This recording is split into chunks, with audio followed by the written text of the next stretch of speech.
পাপ এবং পুণ্য এই দুই হলো সংসারের এমন দুই বিন্দু যাকে কেন্দ্র করে এই সংসারের চক্র ঘুরতে থাকে।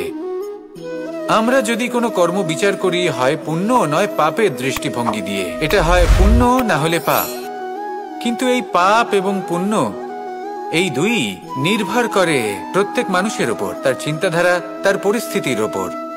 ধরুন এমন একজন মানুষ যিনি অনেক দিন ধরে বনে পথ হারিয়েছেন, অনেক দিন হয়তো উনি কোনো খাবার খাননি। এবার এমন পরিস্থিতি চলে এসছে যে এবার যদি উনি খাবার না খান তাহলে হয়তো জীবিতই থাকবেন না। আর এমন অবস্থায় ওনার সামনে যদি কোনো প্রাণী আসে তাহলে তাকে শিকার করা, এটা কিন্তু তার কাছে পাপ নয়, এটা তো জীবিত থাকার একমাত্র উপায়, এটা তার কাছে পুণ্য সম। আর যদি আমি এমন একজন ব্যক্তির কথা বলি যিনি সরল, যিনি একটি সুখী, শান্ত, সুরক্ষিত জীবনযাপন করছেন, তার কাছে কিন্তু এটা পাপ। এইরকমই এই সংসারে ভিন্ন ভিন্ন পরিভাষা আছে পাপ এবং পুণ্যের।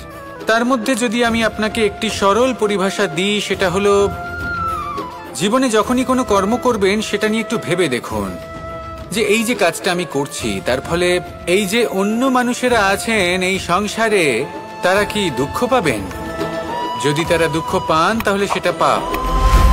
যদি আপনি এমন কোনো কর্ম করেন যার ফলে অন্যরা প্রসন্নতা লাভ করেন, তাদের মুখে হাসি ফুটে ওঠে, যদি তারা প্রেরিত হন, জীবনে সামনে এগোতে পারেন, তাদের বিকাশ হয়, তাহলে এটা হলো পুণ্য। তাই জীবনে সবসময় পুণ্য করতে থাকুন আর আমার সাথে ভালোবেসে বলুন রাধা।